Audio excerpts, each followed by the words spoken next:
Arhan had spent the last 14 years of his life suffocating in the relentless embrace of the city. It had swallowed his youth, drained his energy, and left him as nothing more than a hollow shell moving through the motions of survival. The city never slept, and neither did he. The constant honking of vehicles, the never-ending chatter of crowded markets, the blaring music from neighbors' apartments, and the suffocating smog that clung to his lungs like a second skin, all of it had chipped away at his spirit piece by piece. He worked 12-hour shifts at a textile factory, staring at the same spinning machines, inhaling the same chemical-laden air, and dreaming of the same green fields he had left behind as a young man. His heart had grown heavy with a strange, aching melancholy that no amount of money or material comfort could cure. He missed the scent of wet earth after the first monsoon rain, the distant echo of the evening azan floating across the wheat fields, and the lazy afternoons spent under the shade of the ancient neem trees, where lizards basked in the warm sunlight, and the world moved at a pace that was gentle and forgiving. After years of enduring this urban nightmare, he finally made the decision that had been haunting his thoughts for months. He would return to his ancestral village, Chak number 47, and leave this concrete jungle behind forever. The day of his departure was bittersweet. He packed his meager belongings into a single worn-out duffel bag, sold his old motorcycle for a pittance, and took a rickshaw to the city's main bus terminal. The terminal was a chaotic mess of shouting vendors, crying children, and tired travelers dragging their heavy luggage across the cracked concrete floor. But Arhan's mind was elsewhere. He was already walking through the narrow lanes of his village in his imagination, greeting the familiar faces of his childhood neighbors, and breathing in the air that had once made him feel truly alive. He purchased his ticket for the last bus of the day, the one that departed at exactly 7:00 p.m., and wound its way through the rural countryside before reaching his village late in the night. The ticket seller, an old man with stained fingers and tired eyes, handed him the slip of paper without a word, but Arhan noticed something strange in his gaze, a flicker of hesitation, almost as if the man wanted to say something but thought better of it. Arhan dismissed it as the natural weariness of someone who had dealt with too many travelers over the years. The bus arrived at the platform with a loud, grinding screech of its brakes. It was a relic from another era, painted in faded colors that had long lost their vibrancy under the harsh sun. Its windows were smudged and cloudy, cracked in several places and held together by layers of yellowing tape. The seats were torn, their foam stuffing spilling out like the entrails of a wounded animal. The metal floor was dented and rusted in patches, and the overhead racks were bent out of shape. Arhan climbed aboard and found himself a seat near the middle of the bus, next to a window that offered a partial view of the outside world through the grime. As he settled in, he noticed that the bus was remarkably empty. There were only a handful of passengers scattered across the 30 or so seats. A woman in a faded burqa clutched a sleeping infant to her chest, her eyes darting nervously toward the door. An elderly man with a long white beard sat near the front, his head bowed low as if in deep prayer. A young man with hollow, sunken eyes stared blankly at the floor, his lips moving silently as if he was reciting something to himself. And then there was the elderly gentleman who would sit beside Arhan, a man whose presence carried an inexplicable weight of sorrow and ancient knowledge. This old man, who would later introduce himself as Quda Baksh, wore a tattered shalwar kameez and carried a wooden staff that was gnarled and blackened with age. His face was weathered like cracked earth, lines of hardship etched deep into his skin. His eyes, however, were what unsettled Arhan the most. They were pale and rheumy, but they held a sharpness that cut through the dim light of the bus like a blade. The old man stared at Arhan for an uncomfortably long time, his gaze lingering on his face as if he was studying a ghost that had come back from the dead. Then, in a voice that was dry and raspy, like the rustle of dead leaves, he leaned close and whispered, "Putthar Beta. Get off the bus before the blind alley. Do not go near it. There is no light there, and whoever enters it never returns." Arhan felt a cold shiver run down his spine at the old man's words, but he quickly pushed the feeling aside. He was a modern man, educated in the city, and he had long stopped believing in the rural superstitions that his grandmother used to tell him around the fireplace. He forced a confident smile onto his face and replied, "Baba Jai, times have changed. These are just stories, old tales to frighten children. There is nothing to fear from a simple lane." The old man did not respond. He simply shook his head slowly, a deep sadness pooling in his cloudy eyes, and turned his gaze toward the window. The bus lurched forward with a groan, and the journey began. The bus rattled and clattered as it left the city limits, leaving behind the tall buildings and neon lights, and venturing into the open countryside.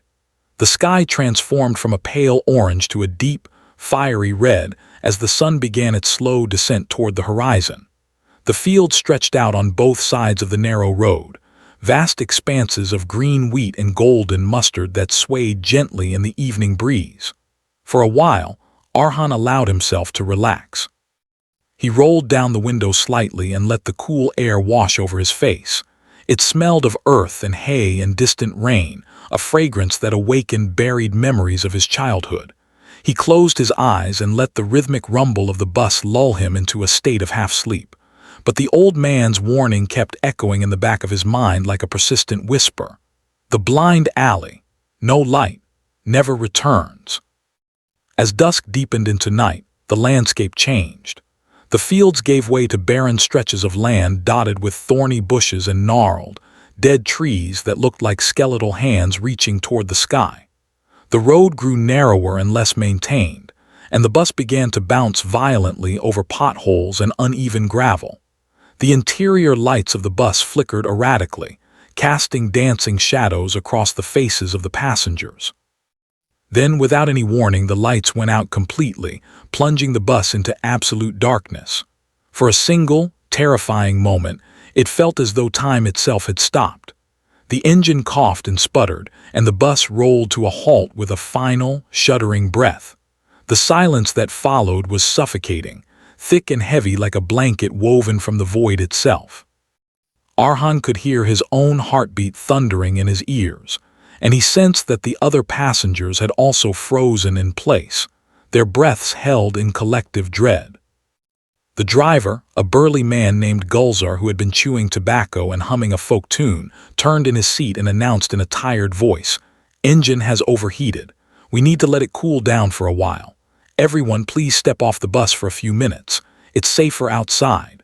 Reluctantly, the passengers began to shuffle toward the door. Arhan followed them, stepping down onto the dusty road. As soon as his feet touched the ground, he realized that the fog had rolled in with alarming speed. It was unlike any fog he had ever seen. It was thick and milky, so dense that he could barely see his own hand in front of his face. It swallowed sounds, muffled the world, and made the entire landscape seem like a dreamscape from which there was no waking. The bus was a dark, hulking shape behind him, but even that seemed to be fading into the white abyss. Arhan walked a few steps away from the bus, trying to stretch his cramped legs. His foot slipped on something soft, and he looked down to see that the road had given way to a muddy, unpaved path that led off into the fog. He squinted and saw the entrance to a narrow lane. It was an old, catcha lane, unpaved and uneven, with walls made of crumbling mud bricks on either side.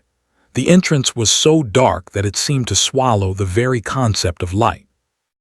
It was a darkness that was not merely the absence of illumination, but an active, malevolent presence that pushed back against anything that dared to approach.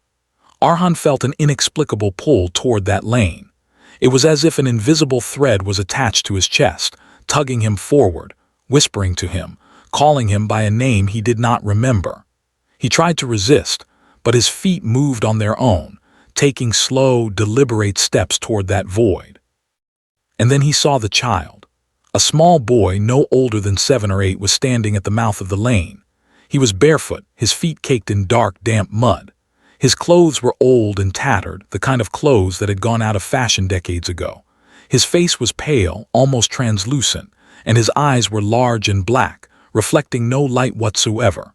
The boy's voice was strange, carrying a strange, stretched quality that made it sound as though it was coming from the bottom of a deep well. "Chali na uncle, please come with me. My mother is very sick. She is inside waiting for you." The word struck Arhan with an inexplicable force. He felt a surge of pity mixed with something else, something darker and more primal. His feet continued to move, and he stepped across the threshold of the blind alley. The moment he entered the lane, the world changed. The temperature dropped instantly, and a biting chill seeped into his bones. The air grew still, so still that the silence became a physical pressure against his eardrums. The ground beneath his feet turned soft and squelchy like wet clay, and with every step he felt as though he was sinking just slightly. A horrible thought crossed his mind. This soil was not ordinary mud. It was the soil of graves, the loose earth of countless burials that had settled and shifted over the centuries. The lane stretched endlessly before him, winding and twisting in ways that defied logic. The walls on either side were covered in dark, damp moss, and strange symbols were scratched into the bricks, symbols that made his head throb with pain when he looked at them for too long. The boy walked ahead of him, his bare feet making no sound on the treacherous ground, his small silhouette barely visible in the gloom. After what felt like an eternity, they reached the end of the lane. There stood a house, an old, crumbling structure made entirely of mud and straw. Its roof was sagging, and its walls were cracked and bulging as if they were about to collapse inward at any moment. The windows were dark and empty, like the eye sockets of a skull. The door, a heavy slab of rotting wood, swung open slowly on its own without any hand to push it, as if it had been waiting for Arhan's arrival for a very long time. The child stepped aside and gestured for Arhan to enter. Then, without a word, he simply dissolved into the shadows, vanishing as though he had never existed. Arhan stepped inside the house. The interior was even more horrifying than the exterior. Everything was covered in a thick layer of dust and cobwebs. The furniture was broken and scattered, pieces of chairs and tables lying in heaps like the remains of a disaster. The walls were stained with dark, rusty patches that Arhan did not want to identify. Hanging from the ceiling were long, black threads, like tangled hair or frayed ropes, swaying gently despite the absence of any breeze. In the corner of the room, a single earthen lamp flickered weakly, casting long, dancing shadows that made the room seem as though it was breathing. Arhan turned to look back at the door, but it was already closed, sealed shut as if it had never been open. He was trapped. Then he saw her. She emerged from the deepest shadow in the corner, moving with a slow, jerky motion that was deeply unnatural. She was an old woman, ancient beyond measure, her skin hanging loose from her bones like wet paper. But it was not wrinkled skin. It was rotting, decaying flesh that was sliding off her face in strips, revealing the dark, glistening bone beneath. Her eyes were deep, hollow pits, bottomless voids that held no light and no mercy. Her teeth were jagged and yellow, rusted like old iron nails that had been left out in the rain for centuries. She opened her mouth and a foul stench of death and decay poured out, almost making Arhan gag. Her voice was a low, grinding rasp, the sound of stone scraping against stone. "Why have you returned?" she asked, tilting her head at an impossible angle. "You have nothing here. This land is ours now. This land belongs to the dead, and you are just a debt. A loan that has finally returned to its collector." Arhan tried to scream. He opened his mouth and pushed with all his might, but no sound escaped his throat. It was as if his voice had been stolen, plucked from his vocal cords and cast into the abyss. He tried to run, to force his legs to move, but the floor beneath him was no longer solid. Black shadows began to rise from the ground like tendrils of living smoke, swirling and coiling around his ankles. They were cold, impossibly cold, and they burned with a frost-bitten fire that seared his flesh. The shadows tightened their grip, pulling him down, dragging him into the earth. He felt something lean close to the back of his neck, and a voice, not the old woman's but a chorus of countless others, whispered directly into his ear. "Whoever looks at us once, never returns." The world spun, tilted, and then went black. Arhan lost all sense of time and space, falling into a void where there was no up or down, no light or dark, only an endless, suffocating emptiness. He floated in that oblivion for what felt like hours, days, or maybe just seconds. And then suddenly he was awake. He was lying flat on his back in the middle of the blind alley. The sky above him was still shrouded in that oppressive fog, but he could hear the faint, beautiful sound of the Fajr Azan drifting through the air from some distant mosque. The call to prayer, the melodic reminder of God's mercy and protection, brought a sliver of hope back into his frozen heart. He tried to sit up, but his body was weak and trembling. He noticed that his clothes were soaked through with dark, foul-smelling mud, and there were black threads tangled in his hair and wrapped around his arms. As he struggled to his feet, he saw a familiar figure standing at the mouth of the lane. It was the old man from the bus, Quta Baksh, leaning heavily on his wooden staff. He did not speak. He simply stared at Arhan with those pale, penetrating eyes, and then slowly lowered his staff to the ground. With deliberate, careful strokes, he drew a circle in the earth around Arhan's feet. The moment the circle was completed, the fog around them split apart like a curtain being torn in two. A path appeared, leading directly out of the lane and back to the main road. Arhan stumbled forward, crossing the line of the circle, and suddenly he was free. The oppressive weight lifted from his chest, and he could breathe again. He emerged from the lane to find the bus still standing where it had stopped. The driver, Gulzar, came running toward him, his face ashen with terror. "Bhai Sahab, where have you been? We were looking for you everywhere. You were lying here unconscious for so long. We tried to shake you awake, but you wouldn't respond. Your chest wasn't even moving. We thought you were dead." Arhan did not reply. He was too shaken to speak. He looked down at his hands and saw that they were covered in the same dark mud, and his fingernails were chipped and broken as if he had been clawing at something solid. The putrid smell of burnt things, of charred wood and singed hair, clung to his clothes, and the black threads were still tangled in his shirt, refusing to be brushed away. The rest of the journey was a blur. The driver managed to restart the engine, and the bus rumbled along the dark road toward Chak number 47. Arhan sat in absolute silence, staring at his reflection in the grimy window. The reflection looked back at him, but it seemed wrong somehow, distorted, as if it belonged to someone else. When the bus finally arrived at the village, the sun had just begun to rise, painting the sky in pale shades of pink and gold. The village looked exactly as he remembered it, the same narrow lanes, the same mud houses, the same familiar old mosque with its peeling minaret.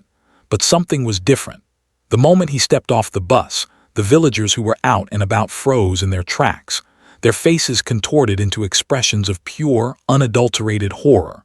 Children screamed and ran into their homes. Mothers grabbed their bobbies and slammed their doors shut. An old man dropped his bucket of water and crossed himself frantically.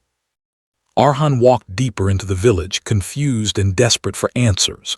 He approached an old woman who was sitting on a charpai outside her house. She was blind, her eyes completely white with cataracts, but she turned her head toward him as if she could see him perfectly. Her voice was frail and trembling as she said, Arhan Beta, is that really you? But how? You died last year, my child. You died in the blind alley. We found your clothes, your wallet. We read your funeral prayer. We buried your memory. How can you be standing here? Her words hit him like a physical blow, knocking the wind out of his lungs. He stumbled backward, shaking his head violently. No, this couldn't be real. He was alive. He could feel his heartbeat. He could feel the warmth of the sun on his skin. He was alive. But the old blind woman continued, her voice growing more desperate and frightened. You must leave, Arhan. You must go back to where you came from. This is not your place anymore. The blind alley took you, and it does not give back what it takes. He refused to believe her. He rushed to his ancestral home, a small house at the edge of the village where his aging aunt lived. But when he reached the gate, he saw that the house was locked and covered in cobwebs, abandoned as if no one had lived there for a very long time. A neighbor peered out from a window and quickly pulled the curtains shut. He was alone, truly and terrifyingly alone. Desperate to prove his existence, Arhan went to the village well and drew a bucket of water to wash his face. He splashed the cold water over his skin, and when he looked at his reflection in the water, he saw the same distorted image, his own face, but thinner, paler, with dark circles under his eyes and a strange hollow look that had never been there before. His hands were shaking as he undid the buttons of his shirt. He wanted to change into fresh clothes, to rid himself of the stench of the blind alley. But when he slipped the shirt off his shoulders and glanced over his back in the small hand mirror he carried in his bag, his blood turned to ice. Carved into his flesh, deep and raw as if scratched by long, jagged fingernails, were words. The wounds were fresh, still oozing a thin, dark fluid that was not quite blood. The letters were crooked and uneven, written in a script that looked ancient and primal, but he could read them perfectly. They said, "Do not come back." The world around him began to spin. His legs gave out beneath him, and he collapsed to his knees on the hard, dry earth. He understood now. He had died that night in the blind alley, or perhaps he was still dead, and this was just a cruel, elaborate illusion crafted by the spirits of that cursed place. Either way, he knew with absolute certainty that he could never stay in this village. He could never go home.